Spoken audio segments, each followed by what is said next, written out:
Ai, gente, vamos lá. Preparei uma pautinha aqui pra nós. E a pergunta, já vou começar assim, sobre o que vocês acham hoje, porque aqui todas já passaram dos 22 anos, né? Acredito, menos a Lara, que a Lara. Eu não faço mais idade, eu comemoro a vida. Então, vocês acham que mudou muito? Vamos por assim, então, Lara. Da primeira vez que eu te entrevistei, Paula, Carol, vocês acham que houve uma mudança para transexualidade e travestilidade nesse período que nós passamos aí? Vamos por aí, sei lá, 6, 7 anos, 8 anos? Pode começar, Lara, Nossa, vai lá. Não, qualquer uma que quiser começar. Eu acho que sempre a gente tá numa sociedade que sempre muda, né? Eu acho que depende de vários aspectos. Por exemplo, se a gente pensar hoje que a gente tem acesso ao nome social, ao nome, a alteração, a retificação do nome, isso já é um grande avanço, principalmente pra gente. Se a gente pensar também que a gente está lutando muito para a criminalização da LGBTfobia, principalmente das travestis, então isso já é mesmo um avanço. A gente pensar na década de 70, quando, sei lá, tinha, as travestis eram presas por vadiagem, porque simplesmente eram presas, poderiam ficar até 3 meses na cadeia. Depois, logo em seguida, veio a Operação Tarântula, no final dos anos 80, que também prendia. Então a gente está em um grande avanço. Mas especificamente no meio LGBT, eu não vejo grandes avanços assim. Até porque as nossas pautas sempre foram por nós mesmos. Existe um movimento, mas esse movimento sempre foi gay, essa hegemonia, e as nossas pautas sempre foi diferenciada ou nas lutas por nós mesmos. Então, existe um grande avanço. Eu acho que a gente está vivendo, inclusive, numa época de transformação. Se a gente pensar das pessoas que já passaram dos 30 lá atrás, era uma outra sociedade. Eu acho que a gente está vivendo nessa era de transformação. Daqui para frente, as novas crianças já estão vindo com uma nova cabeça, já estão tendo um entendimento maior, as pessoas estão mudando, então a gente está nessa era de transformação e a gente faz parte disso. Então, existem alguns avanços específicos, mas também eu acho que há muito a se trilhar dentro dessa sociedade. A gente ainda é o país que mais mata travesti, né? E você acha que essa mudança aconteceu? Porque o Brasil é um país de interiores. Nós moramos próximos à capital, apesar de nós morarmos no interior também, nós moramos muito próximo à capital. Então a gente consegue ver essas mudanças um pouco mais rápidas. Mas vocês acham, por exemplo, que se nós formos no Brasil do interior, porque o Brasil é um país de interiores, vocês acham que essas mudanças ocorrem lá também? Ou vocês acham que lá ainda precisa de uma luta que foi enfrentada lá nos anos 80, por exemplo? Eu acho que luta sempre vai, né, sempre vai precisar. Mas, por exemplo, esses dias... Até no dia que você foi... Se aproxima só um pouquinho mais do microfone, meu amor. Desculpa. Ai, não tô perdoando. Até no dia que você foi no salão da última vez, que eu te contei uma história. Sim, você lembra, né? Verdade. Mas nós estamos numa cidade relativamente pequena. E o meu salão fica na frente de uma escola. Eu tava com a janela aberta e eu ouvi um menino, uns 15 anos. Estavam tirando sarro dele porque ele tinha pedido em namoro uma moça. Então só se dizia... Exatamente, uma moça. E aí eu parei, fiquei ouvindo o que tá acontecendo. E aí ele começou a explicar que não era uma moça, que era um homem trans. E o que estavam tirando sarro dele não era sobre ser uma pessoa... Uma pessoa trans. Era por ser um homem. Então eles entenderam que era um homem. Vocês estão entendendo a complexidade do negócio? Ele começou a namorar uma pessoa e ele não conseguia dizer se a pessoa era uma moça, é isso? Não. Não, os meninos que estavam tirando sarro dele, falando que ele tinha... Que ele tinha Na pedido... verdade, ele era um gay, ali eles estavam tirando sarro por ele ser gay, porque Por ele tava ele, namorando um homem exatamente. Mas mesmo no xingamento, Eles estavam reconheceram que o homem legitimaram a legitimado a transexualidade dele, a masculinidade dele. Então a gente tá falando disso numa cidade pequena. Uma cidade que quase a gente não vê pessoas trans. Sim. São poucas. Todo mundo conhece todo mundo. Então eu acho Até que porque as que tem já... Né?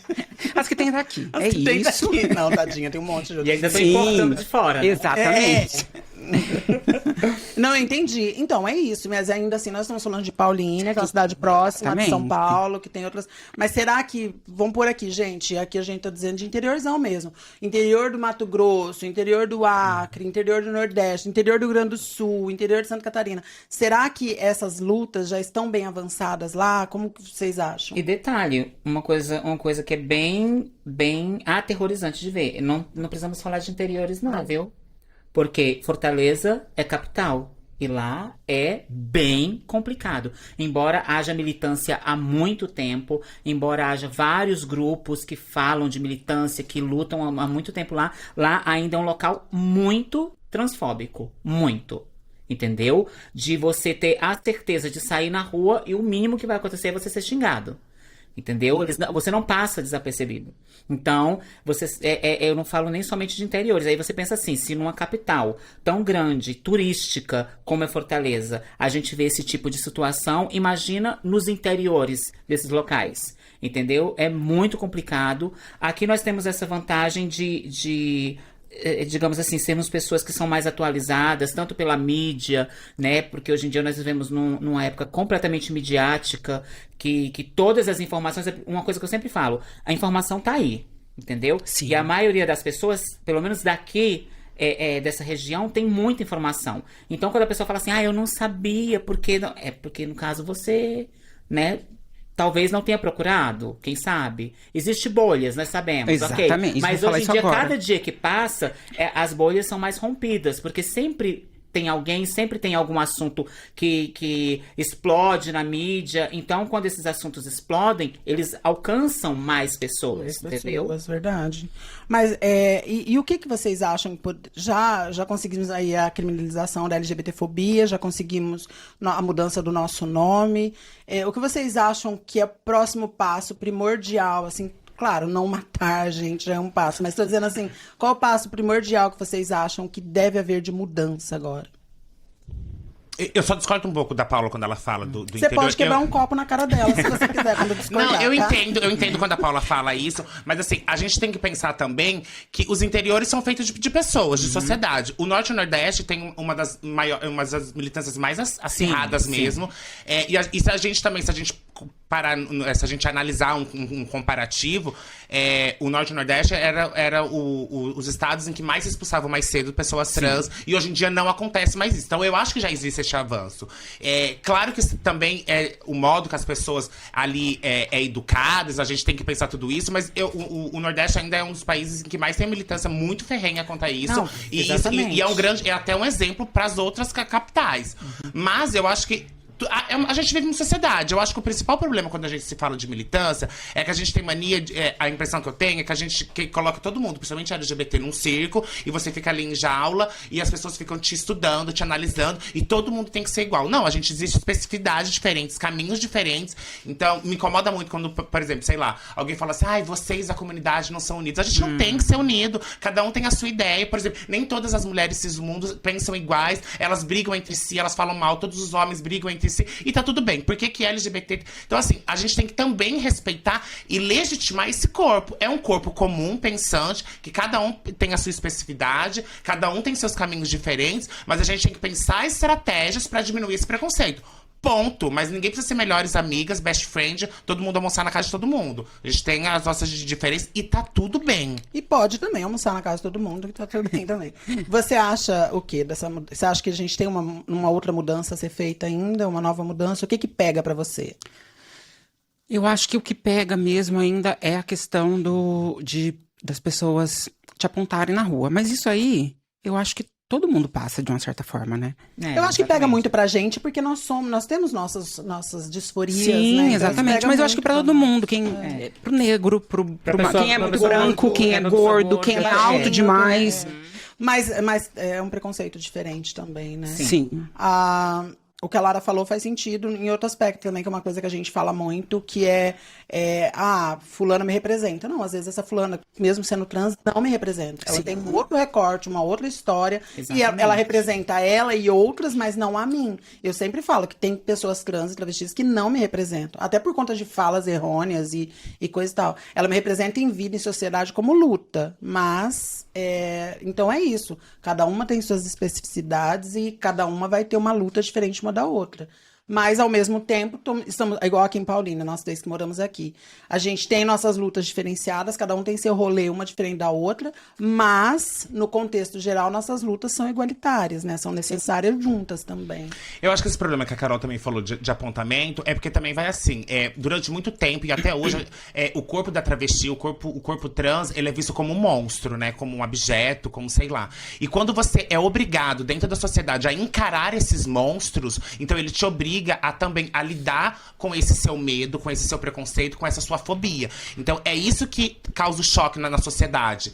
As pessoas estão acostumadas, só olha a pessoa cis na rua, aí do nada encontra um monstro, que é o monstro, subjetivamente, que é a travesti. Então ela é obrigada a lidar com isso, a lidar com o filho. Então, quando você quebra esse paradigma, é que incomoda a sociedade. Porque ela vai ser obrigada a lidar com aquele assunto, ela vai ser obrigada a tratar sobre aquele assunto. E é isso que eles não querem falar sobre os nossos corpos, né? Por isso que é muito comum, sei lá, principalmente aqui. Nossa, eu te confundi com uma amiga. Super! Porque só por ser travesti, sei lá, às vezes confunde, tipo, sei lá, a Paula comigo, tipo...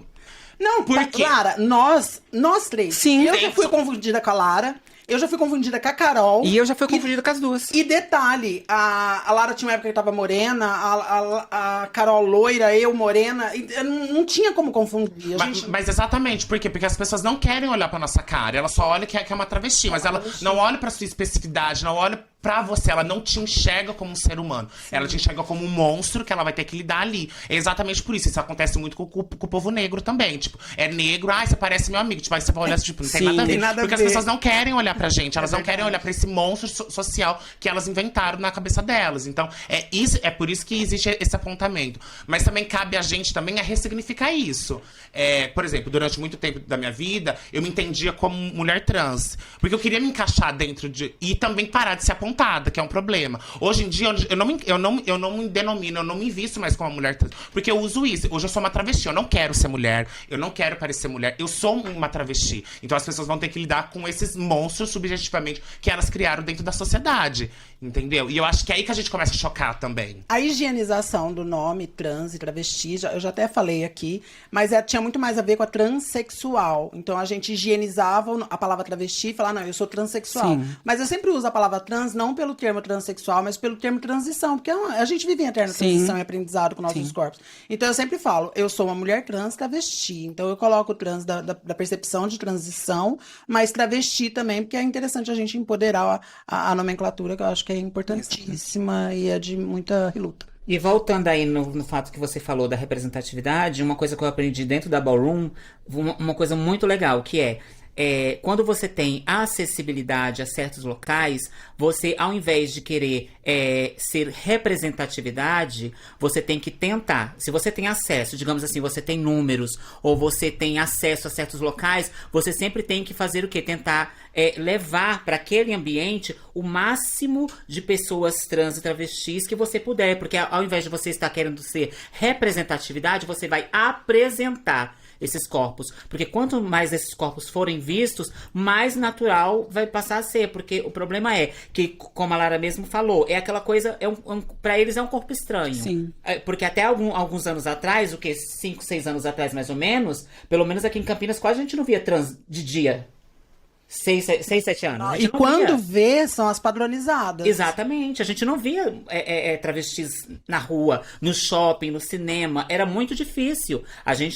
Nós éramos pessoas noturnas, entendeu? Sim. Então, era aquela coisa. Nós estávamos nos nossos guetos e não tínhamos a possibilidade de viver em sociedade. Então, como agora nós passamos a quebrar esse paradigma, eles começaram a estranhar. Há uma certa evolução, digamos assim, é notório que a gente veja uma certa evolução, mas é como a gente falou antes, em certos locais, essa evolução ainda não aconteceu. Você ainda é destaque. Sim. Aonde você vai, entendeu? Principalmente se é uma mana trans preta, sem passabilidade, entendeu? Porque tem muitas manas trans que passam desapercebido porque tem passabilidade. Já as outras não passam por isso, aí ela pega toda aquela carga de discriminação, de preconceito, de olhares e etc, entendeu? Então, de comparativo. De comparativo. Exatamente. Essa eu acho que é a parte mais complicada, pior, porque né? parece que tira tira a história da gente, Sim, né? exato. Você sabe o que você passou pra se construir como pessoa na sociedade, e daí vem alguém e fala assim, nossa, você é igual. E a gente sabe que não é igual. Eu não sou igual a Lara, eu não sou igual a você, eu não sou igual a vocês também não são igual a mim.